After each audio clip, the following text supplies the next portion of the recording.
58 भारत का प्रथम। यार हे प्रभु इस दास की इतनी तो सुन लीजिए, इस बार तो मेरी नैया पार लगा दीजिए। मैं नहीं डरता किसी मौत से, न प्रलय से, ना ही तूफान से, लेकिन 3 बार फेल होने से कांपने लगी है मेरी रूह इस कष्टदायक इम्तिहान से। इस भयानक भूत को किसने किया आजाद का? वो आदमी थे कि शैतान की औलाद। पहले पाठ पढ़ना, फिर याद करना, याद के फिर सोचना, सोच के लिखना, लिख के फिर सोचना, क्या है ये प्रभु? आए टाटा ठाए टाटा रोज रटता हूँ प्रभु, लेकिन ना जाने मेरे भाग्य में कौन सा विशाप है। रात को रटता हूँ और सुबह दिमाग मिलता साफ है।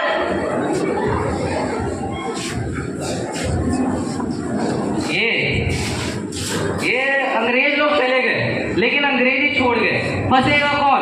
मुझ जैसा भोला भाला मासूम छात्र।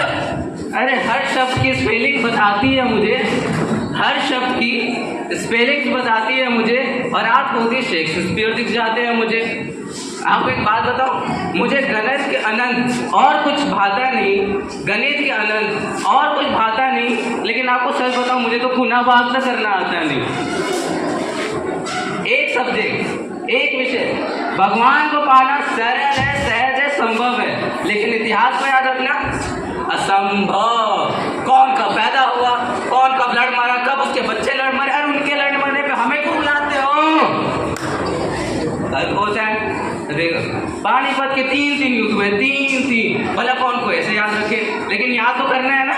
पिछले साल नहीं, पिछले ही साल मैंने एक शीट बनाई, उसमें लिखा भारत बोल रहा हूँ, पानीपत का पहला युद्ध इस साल में, दूसरा युद्ध इस साल में, तीसरा युद्ध इस साल में। लेके एग्जाम हॉल में लिख रहा था, टीचर ने देख लिया, बोला चिड़ी करा पट 3 थप्पड़ मारे। अरे उन्हें कौन बताया वो चीटिंग नहीं है, वो तो संकट प्रथम बालक का दुविधा से आपातकालीन दुविधा का हल था, लेकिन चीटिंग भी नहीं थी। कुछ तो करना था ना, कुछ तो लिखना था। उसने पानीपत का पहला युद्ध कब और किसके बीच हुआ था? मैंने भी बोल दिया, पानीपत का पहला युद्ध जर्मनी और जापान के बीच सावन के महीने में हुआ था। बोलते हिटलर कौन है?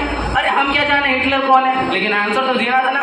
मैंने भी बोल दिया, अरे हिटलर तो गांधी जी के चेले थे, उसके साथ बचपन में गुल्ली डंडा खेले थे।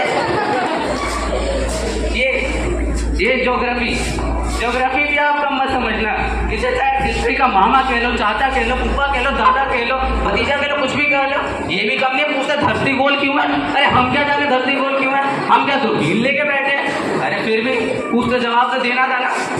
मैंने बोला देखो, जैसे लड्डू गोल है, गोल कचौड़ी, गोल पापड़, गोल लड्डू, इसलिए धरती भी गोल है। मास्टर जी बोले वाह बेटा, जैसे धरती गोल है, लड्डू गोल है, इसलिए तुम्हारे नंबर भी गोल मटोल है। फेल किया मुझे इस जियो में भी। अब महान सब्जेक्ट संस्कृत को कौन नहीं जानता होगा? कितने धातु, कितने रूप, भला कोई कैसे याद रखे? अरे बालक को बालक ही नहीं कहेंगे तो क्या नहीं, लेकिन बालिका बालिकेन कहेंगे। अद होता है। अरे हम भी मासूम बच्चे हैं, थोड़ा हम पे भी रहम खा लो यार। लेकिन नहीं, कुछ तो आता नहीं था एग्जाम में, कुछ तो लिखना था ना, लेकिन आता ही नहीं था। फिर भी मैंने पेपर के अंदर 100 रुपये रखे और बोला चल मेरी कॉपी मास्टर जी के पास, लाना नंबर पूरे 50। मास्टर जी का उत्तर आता है चल तेरी कॉपी प्रिंसिपल के पास, 0 के ऊपर की तू ना करियो आज। फेल किया मुझे संस्कृत में भी। अरे उसमें ही फेल हो गया। आज 5वीं बार एग्जाम है मेरी, मैं एग्जाम देने जा रहा हूँ। क्या है, अगर भगवान के बदौलत हुआ तो पास हो जाऊंगा, नहीं तो 5वीं बार। ठीक है फिर, अच्छा चलता हूँ, दुआओं में याद रखिएगा। धन्यवाद।